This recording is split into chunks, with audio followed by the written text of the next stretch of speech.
السلام عليكم ورحمة الله وبركاته. نحمده ونصلي على رسوله الكريم.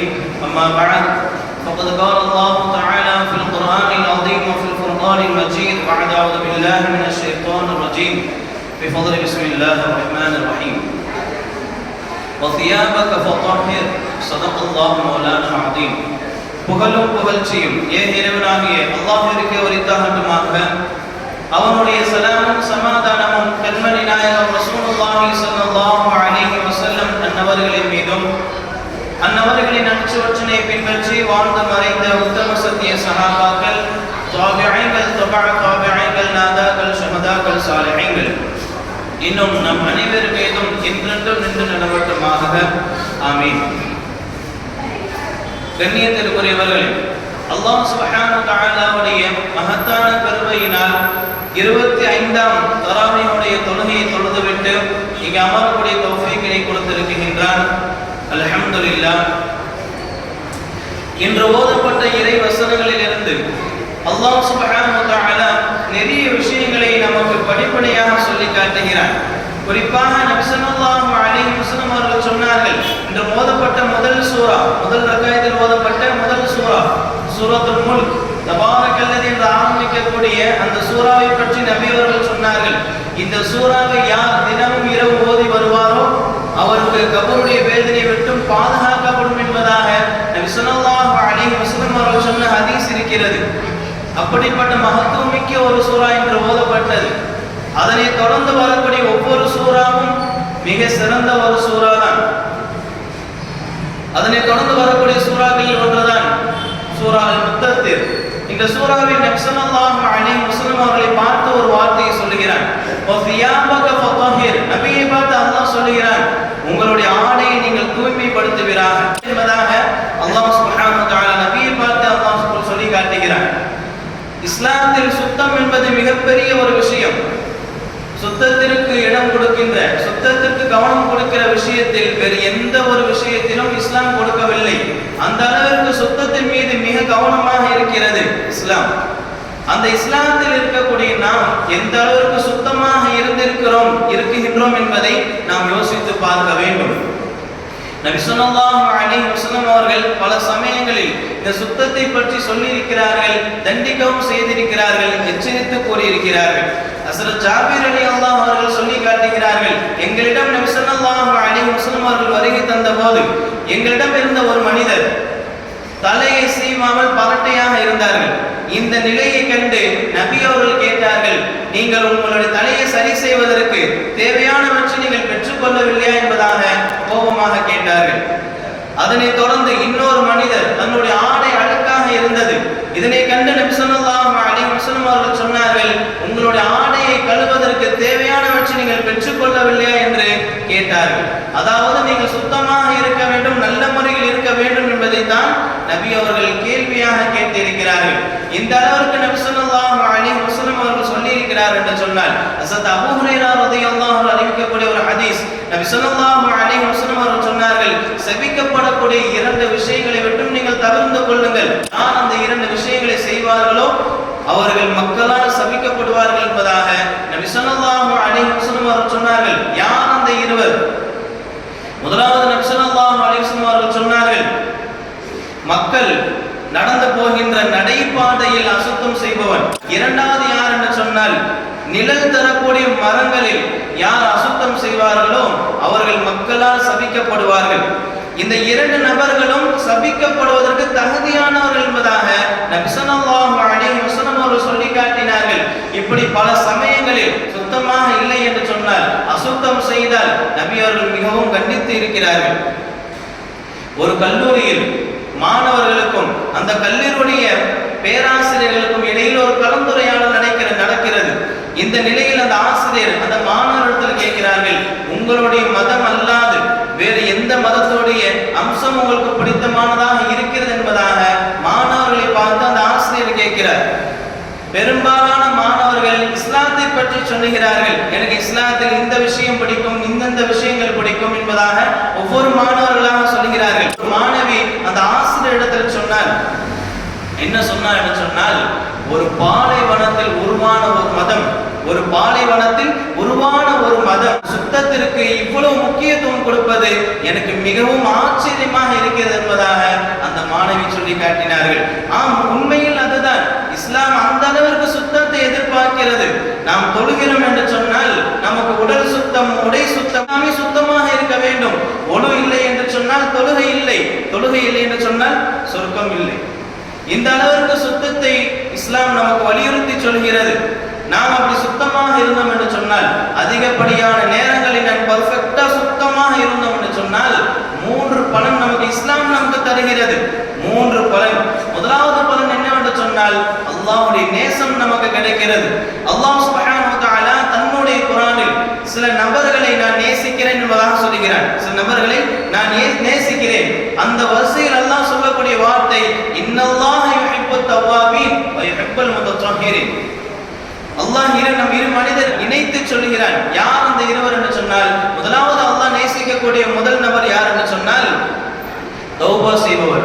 தன்னுடைய பாவங்களில் இருந்து, அந்த அசுத்தமான அந்த பாவங்களில் இருந்து சுத்தமாக ஆகக்கூடிய அந்த மனிதர், தௌபாவை மேற்கொள்ளக்கூடிய அந்த மனிதரை அல்லாஹ் நேசிக்கிறேன் என்பதாக சொல்லிவிட்டு, இரண்டாவதாக அல்லாஹ் சொல்லக்கூடிய வார்த்தை, சுத்தமாக இருப்பவரை, அசுத்தத்தை விட்டும் சுத்தமாக இருப்பவரை அல்லாஹ் நேசிக்கிறான் என்பதாக அல்லாஹ் தன்னுடைய பரிசுத்த வேதத்தில் சொல்லி காட்டுகிறான். முதலாவது பலன் அல்லாஹ்வுடைய நேசம் நமக்கு கிடைக்கிறது. இரண்டாவது பலன் என்னவென்று சொன்னால், ஈமான் முழுமை பெறுகிறது. நபி ஸல்லல்லாஹு அலைஹி வஸல்லம் அவர்கள் மனிதர்களுடைய குணம் அல்லது செயல்பாட்டை சிலவற்றை வைத்து நபி ஸல்லல்லாஹு அலைஹி வஸல்லம் அவர்கள் ஈமானோடு இணைத்து சொல்லுகிறார்கள். அப்படி சொல்லக்கூடிய அந்த விஷயங்களை எல்லாம் ஒவ்வொரு முஸ்லிமும் அதன் மீது கவனம் செலுத்த வேண்டும்.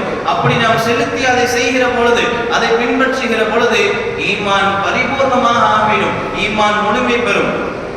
நபி ஸல்லல்லாஹு அலைஹி வஸல்லம் சொல்லக்கூடிய வார்த்தை, அத்-தஹூரு ஷத்ருல் ஈமான், அத்-தஹூரு நிஸ்ஃபுல் ஈமான். சுத்தம் ஈமானுடைய பாதி என்பதாக நபி அவர்கள் சொன்னார்கள். ஈமானில் பாதியே சுத்தம் என்று சொன்னால் நாம் யோசிக்க வேண்டும், சுத்தமாக இருப்பது எவ்வளவு முக்கியத்துவம் வாய்ந்தது. அல்லாஹ் நேசிக்கிறான், ஈமான் முழுமை அடைகிறது, ஈமானுடைய பாதியே சுத்தத்தில் இருக்கிறது என்று சொன்னால் நாம் சுத்தத்தின் மீது கவனம் செலுத்த வேண்டும். மூன்றாவது என்னவென்று சொன்னால், பாவங்கள் மன்னிக்கப்படுகிறது.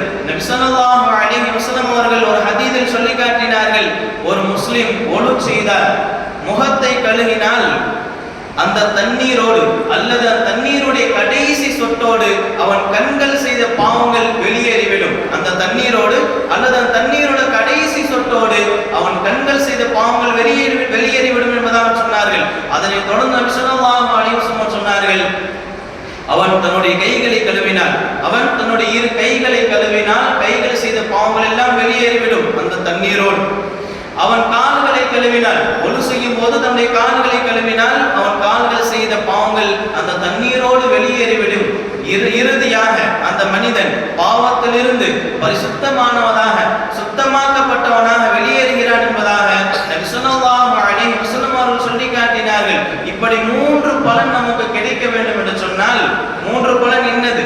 முதலாவது அல்லாஹ்வுடைய நேசம், இரண்டாவது ஈமான் முழுமை பெறுதல், மூன்றாவது பாவ மன்னிப்பு. இந்த 3 விஷயம் நமக்கு கிடைக்க வேண்டும் என்று சொன்னால் நாம் அதிகம் சுத்தமாக இருக்க வேண்டும். காரணம், அல்லாஹ்வே நபியை பார்த்து சொல்லுகிறார், உங்களுடைய ஆடை நீங்கள் சுத்தப்படுத்துங்கள் என்பதாக அல்லாஹ்வே சொல்லி காட்டுகிறார். அப்படி ஒருவேளை நாம் சுத்தமாக இல்லை என்று சொன்னால் மார்க்கம் மிகவும் கண்டிக்கிறது. குளிப்பு கடுமையான நிலையிலே நம்ம வீடுகளில் இருக்கிறோம் என்று சொன்னால் அதை இஸ்லாம் நமக்கு கடுமையாக கண்டிக்கிறது. ஹஸரத் அலி ரலியல்லாஹு அன்ஹு சொல்லக்கூடிய ஒரு ஹதீஸ், நபி ஸல்லல்லாஹு அலைஹி வஸல்லம் அவர்கள் சொல்லி காட்டினார்கள், லா ததுகுல் மலாயிகத்து பைத்தன் ஃபீஹி சூரத்துன் வலா கல்புன் வலா ஜுனுபுன். 3 விஷயங்கள் இருக்கக்கூடிய வீட்டில் ரஹ்மத்துடைய மலக்குமார்கள், ரஹ்மத்தை பொழிகின்ற அந்த மலக்குமார்கள் வீட்டில் நுழைய மாட்டார்கள் என்பதாக நபி அவர்கள் சொல்லி காட்டினார்கள். எந்த அந்த 3 விஷயம் என்று சொன்னால், முதலாவது, யாருடைய வீட்டில் புகைப்படங்கள் இருக்கிறதோ, யாருடைய வீட்டில் போட்டோ ஷூட்னா அதிகமான வச்சிருக்கோம் சொன்னா, வீட்டில் அதிகமான முறையில போட்டோக்கள் நம்ம மாட்டி இருக்கிறோம் சொன்னா ரஹ்மத்துடைய மலக்குமார்கள் நுழைய மாட்டார்கள். நபியோட ஹதீஸ் அது.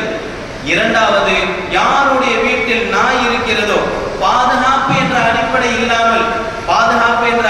இல்லாமல் வேறு காரணங்களுக்காக வேண்டி நாம் நாய்களை வளர்க்கிறோம் என்று சொன்னால் வீட்டில் பாசத்திற்கும் வேறு விஷயத்திற்காக வேண்டி நம்முடைய வீட்டில் நாய்களை வளர்க்கிறோம், வைத்திருக்கிறோம் என்று சொன்னால் அவருடைய வீட்டிலும் ரஹமத்தை பொழிகின்ற மலக்குமார்கள் நுழைய மாட்டார்கள்.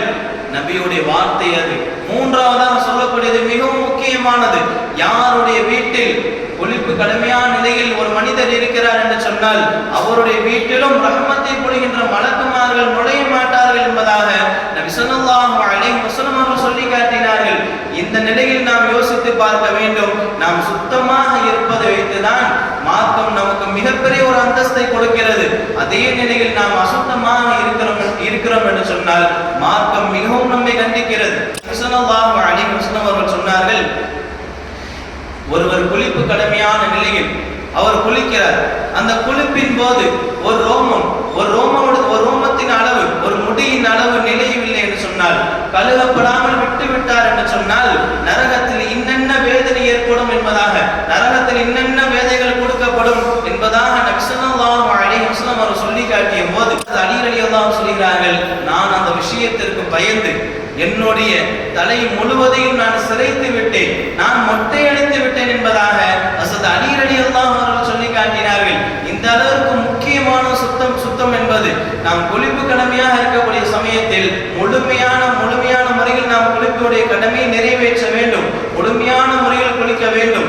ஒரு ரோமத்தின் அளவு நிலையவில்லை என்று சொன்னால் அதற்காக வேண்டி நரகத்தில் தண்டிக்கப்படுவோம் என்பதை நபி அவர்கள் சொன்னதை வைத்து அலி ரலியல்லாஹு அன்ஹு பயந்தார்கள் என்று சொன்னால் நாம் சுத்தத்தில் இருப்பதை யோசித்து பார்க்க வேண்டும். இதைவிட முக்கியமான ஒரு விஷயம் என்னவென்று சொன்னால் கபருடைய வேதனை.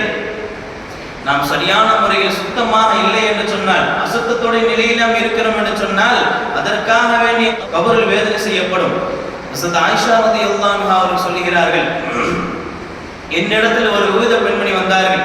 வந்து சொன்னார்கள், சிறுநீர் கழித்து விட்டு அதை சுத்தம் செய்யாவிட்டால் கபரில் வேதனை செய்யப்படும் என்பதாக ஒரு யூத பெண்மணி என்னிடத்தில் வந்து சொல்லும் பொழுது நான் அந்த கூற்றை, அவன் சொல்லக்கூடிய அந்த வார்த்தையை நான் மறுத்தேன்.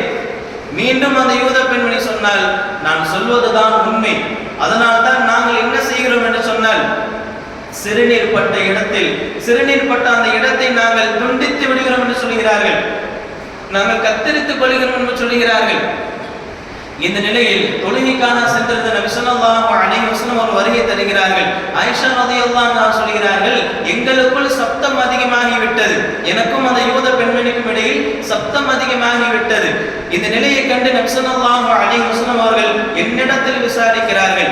விசாரிக்கும் பொழுது நான் அவரிடத்தில் சொன்னேன், இந்த யூத பெண்மணி இவ்வாறெல்லாம் சொல்கிறாள் என்று. அதற்கு நபி ஸல்லல்லாஹு அலைஹி வஸல்லம் அவர் சொன்னார்கள், அந்த பெண்மணி சொன்ன அந்த சொல் இருக்கிறதே மிகவும் உண்மையானது என்பதாக நபி அவர்கள் சொல்லிவிட்டார்கள். இந்த சம்பவத்திற்கு பிறகு நபி ஸல்லல்லாஹு அலைஹி வஸல்லம் அவர்கள் ஒவ்வொரு தொழுகைக்கு பிறகும் துஆ செய்தார்கள். என்ன துஆ? நரகத்துடைய அந்த உஷ்ணத்தை விட்டு பாதுகாப்பு தேடினார்கள். அதனை தொடர்ந்து கபருடைய வேதனை விட்டு பாதுகாப்பு தேடினார்கள். நபி ஸல்லல்லாஹு அலைஹி வஸல்லம் அவர்களே கபருடைய வேதனை விட்டு பாதுகாப்பு தேடி இருக்கிறார்கள் என்று சொன்னால் நாமும் கபருடைய வேதனை விட்டு பாதுகாப்பு தேடுபவர்களாகத்தான் இருக்க வேண்டும். அதற்கு முன்னால் அதிகமான முறையில் சுத்தத்தோடு இருக்க வேண்டும். இதைவிட பிரபல்யமான ஒரு ஹதீஸ் நம்ம எல்லோருக்கும் தெரிந்தது. ஹஸரத் இப்னு அப்பாஸ் ரலியல்லாஹு அன்ஹு அவர்கள் அறிவிக்கிறார்கள், நபி ஸல்லல்லாஹு அலைஹி வஸல்லம் அவர்கள் இரு கபர்களை கடந்து சென்றார்கள். கடந்து சென்றுவிட்டு சஹாபாக்களிடம் சொன்னார்கள், இந்த இரு கபரில் இருக்கக்கூடிய அந்த மனிதர்கள் கபரில் வேதனை செய்யப்படுகிறது. பெரிய பெரிய பாவங்களுக்காக வேண்டி அவர்கள் வேதனை செய்யப்படவில்லை. முதலாவது இருக்கக்கூடிய வேதனை செய்யப்படக்கூடியவர் யார் என்று சொன்னால் அவர் எப்படிப்பட்டவர் என்று சொன்னால் அவர் கோல் சொல்லி தெரிந்தவர், இந்த உலகத்தில் வாழும் பொழுது கோல் சொல்லி தெரிந்தவர். இரண்டாவது மனிதர் யார் என்று சொன்னால் சிறுநீர் கழித்து விட்டு அதை சரியான முறையில் சுத்தம் செய்யாத மனிதர்.